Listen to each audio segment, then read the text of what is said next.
Washington nos vamos rápidamente a Israel, ahí al encuentro del periodista Daniel Moljo, información diversa. Querido Dani, más allá de la guerra y más allá de lo que se vive, que tengamos y tengan un buen 2024.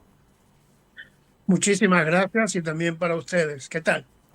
Bien, vamos a la información. Claro, la más saliente me parece de ayer es la eliminación de Saleh al-Arouri, el segundo del Hamas, operación que se le atribuye a Israel, esto en Beirut a través de un avión no tripulado y de alguna manera, claro, a partir de esta información, las preguntas que se van a abrir.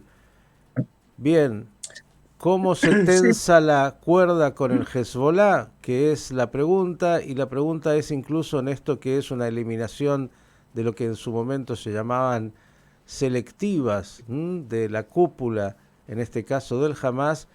¿Qué mensaje es el que da vuelta? ¿Israel quiere profundizar con el Hezbollah la confrontación? ¿Esto se produce en Beirut? ¿Cuáles son las hipótesis que se están manejando? bueno, a partir de ayer, a eso de las 6 de la tarde, por supuesto, es lo único que se habla, ¿no? Acá en Israel, un poco al lado de que no hay que olvidarse que la guerra sigue. O sea, estamos en guerra. Por eso mucha gente se pregunta si Israel hubiera hecho lo que hizo. Digamos, no Israel. Israel nunca reconoce haber hecho este tipo de cosas. Siempre se dice que es por medio de lo que se publica en los medios de comunicación del exterior. Pero hoy en día es más que obvio, ¿no? Quién lo hizo. Y se pregunta si se hubiera hecho si no hubiéramos estado en ese estado de guerra.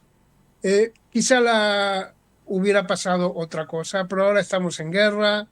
Está todo permitido. O sea, es parte de la guerra, es parte de este juego de guerra que existe en el Medio Oriente hoy en día, de este ajedrez, ¿no es cierto? Que se está realizando con respecto a Hezbollah, con respecto a Hamas. Salah El Aruri era el número 2 de Hamas, después de Ismail Haniyeh. Era el encargado de la relación entre Hamas, Hezbollah e Irán. Era el principal que estaba encargado de las negociaciones para liberar o no a los rehenes, que él siempre era un duro en ese sentido, y era el encargado de toda la parte del Hamas en la Cisjordania. O sea que a partir de 2012, que fue el asesinato, la eliminación más grande que hubo del Hamas. Y aparte, otro dato que hay que tener muy en cuenta, que se realizó frente a la cara de Hezbollah, de Nasrallah, o sea, en el patio de la casa de Nasrallah, en Beirut, en el barrio de la Dajia. Y eso, por eso se tiene en cuenta que Israel, Hezbollah está pensando, por supuesto, en hacer algo. Sí. Varias preguntas.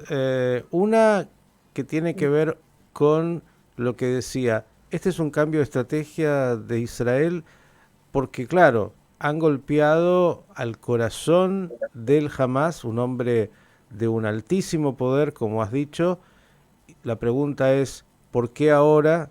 ¿Por qué no fue esto el 8 de octubre, que Israel comenzara una política de eliminación de los principales responsables del Hamas, tal vez evitando lo que ha sido esta incursión militar en Gaza para destruir la estructura del Hamas y no haber decidido esta alternativa? Dos, muy bien, Nasrallah dijo en su momento, esta es la línea roja, no entren en Beirut y con, bueno, los altos jerarcas del Hamas. La pregunta es, ¿qué significa este mensaje? ¿Israel está dispuesto a decirle a Nasrallah, quiere jugar el partido? Nosotros estamos dispuestos a entrar incluso también ahora en confrontación con el Hezbollah.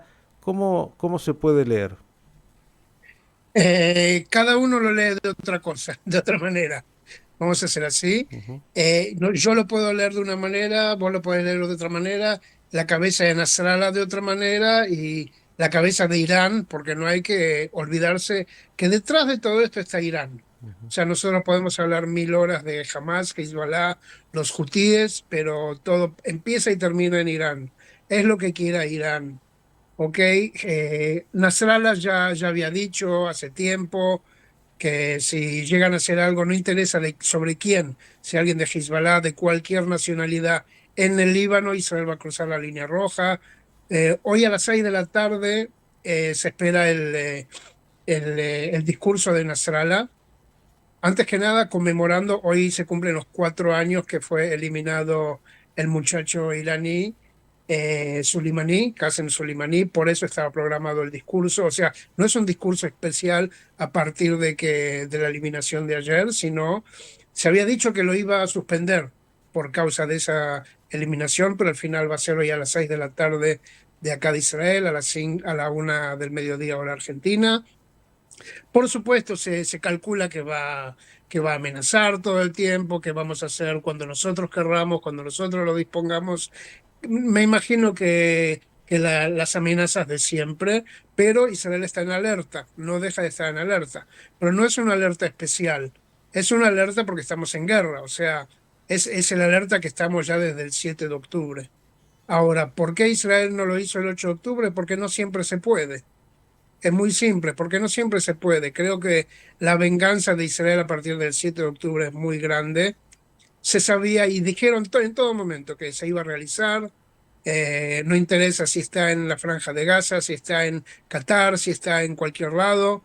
Recordemos que Al-Aruri estaba lo que cuando fue el video famoso de toda la cúpula política del Hamas, que estaba mirando la televisión de Al Jazeera cuando empezó el 7 de octubre.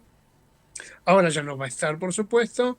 Así que en ese momento seguramente todos se escondieron bajo tierra. O sea, no siempre se puede, ¿no es cierto? Como muchas veces Israel estuvo en la mirilla a toda la gente del Hamas y decidieron no hacerlo. Bueno, esta vez dijeron, cada vez que salga, cada vez que se pueda, se va a hacer. Al principio se pensaba que iba a ser el otro, digamos, segundo del Hamas, Osama Hamdan, pero al final fue el Aruri. Ujú. Pero están todos en la mirilla. O sea, en ese sentido, están todos, se tienen que cuidar, saben que está. Hace 3 meses dio una entrevista a el Aruri y dijo, yo sé que en este momento en el mundo estoy por un tiempo limitado. O sea, se saben y cuando se puede se hace. Es muy simple. Bien, también Cuando- nos imaginamos obviamente Singuar y tantos otros que estarán, bueno, ahí Sí, preocupados, y Israel entre la inteligencia y las decisiones militares, diciendo y pensando cómo actuar en cada situación. Quiero ir a otro tema, Dani, de este frente de guerra, porque claro, sigue también la situación en Gaza, lo que tiene que ver con la incursión militar. Algunas tropas han sido liberadas, por decirlo así, o traídas a casa, y aparece algo también que tiene que ver con el día después, del cual poco se habla, pero que es tan importante. No se sabe cuándo será ese día después, pero sí que hay una situación en Gaza muy grave con la población que ha sido afectada, y entonces aparece por un lado el presidente Macron diciéndole a Israel: no, no, no, cuidado, nada de desplazamientos de población gazatí.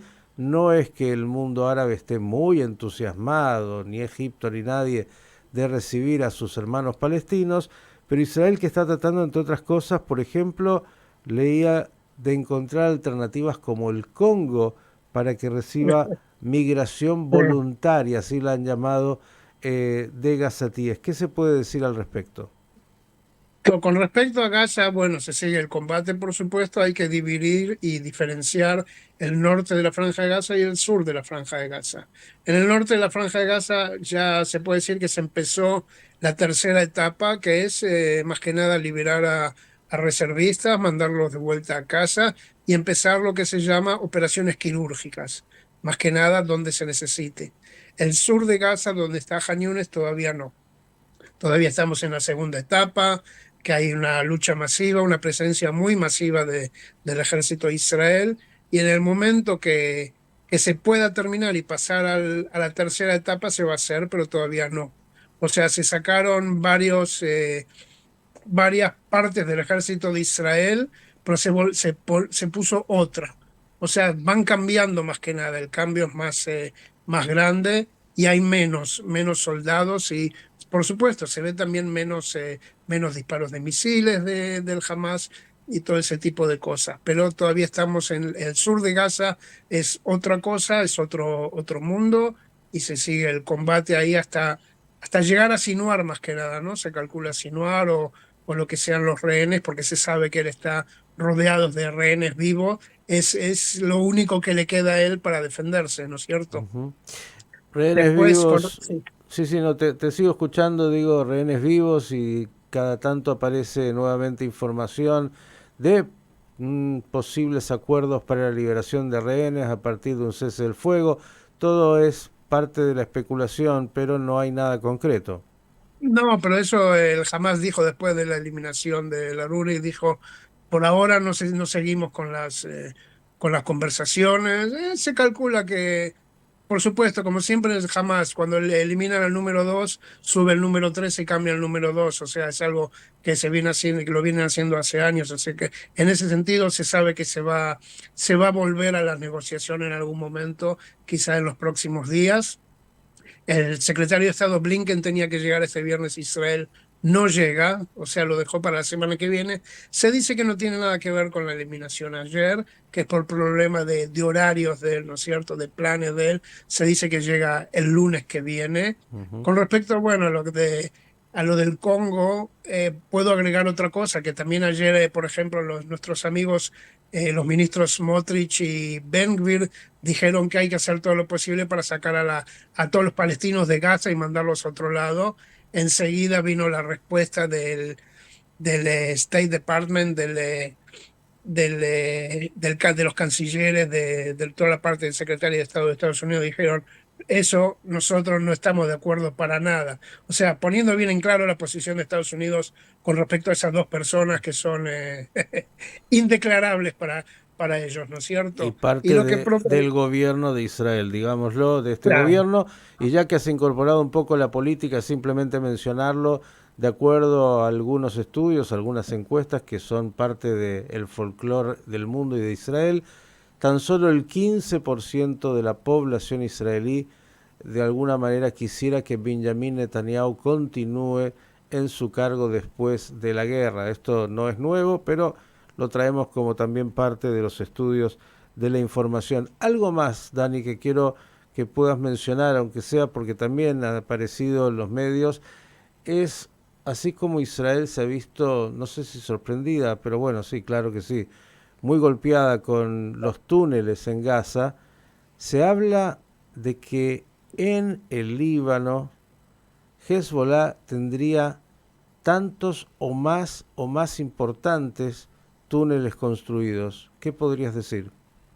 Eso se sabe hace tiempo. O sea, así empezó toda la política de túneles, ¿no es cierto? Empezó con Hezbollah y después pasó para el Hamas. Se sabe que hay. No se sabe, o mejor dicho, no se cree que haya túneles ofensivos. Se sabe que hay túneles quizás hasta desde el sur del Líbano hasta Beirut también, ¿no es cierto? Construidos por el Hezbollah. Pero digamos hasta que Israel no entre, si es que llega a entrar, si es que se agranda esta guerra, se va a saber realmente, ¿no es cierto? En Gaza también se sabía, pero después que descubrieron todo lo que descubrieron, no pensaban que eran tanto. Así que se imagina que con Hezbollah y el Líbano también, pero el Líbano ya es otra cosa, es un país.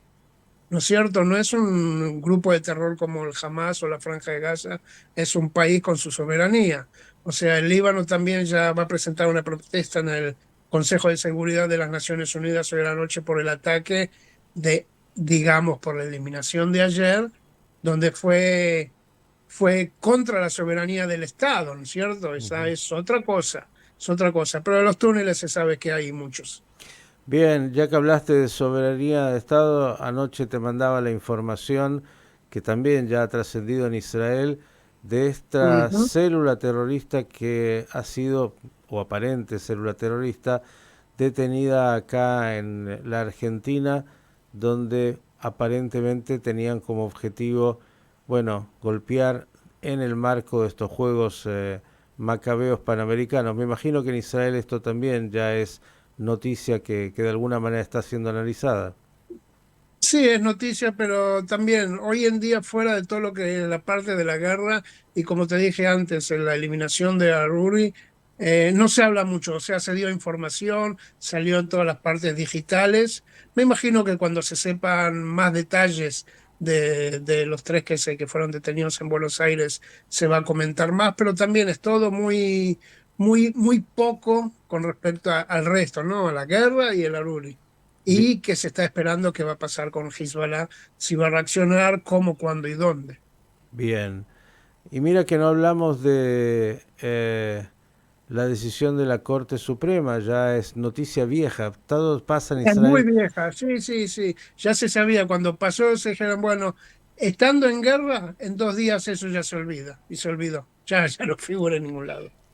Bien, la dinámica de la guerra, tan intensa, tan compleja, tan dolorosa y tan peligrosa, todo junto de alguna manera. Dani, excepto que quieras agregar algo que no hemos contemplado en la agenda, agradecerte como siempre. Muchísimas gracias y será hasta la próxima. Gracias, un abrazo y que tengamos un 2024 mejor. El periodista Daniel Moljo trayéndonos el panorama de noticias de Israel. Como ve, no faltan temas y lo que ayer pasó parece tan distante y mire que han pasado cosas.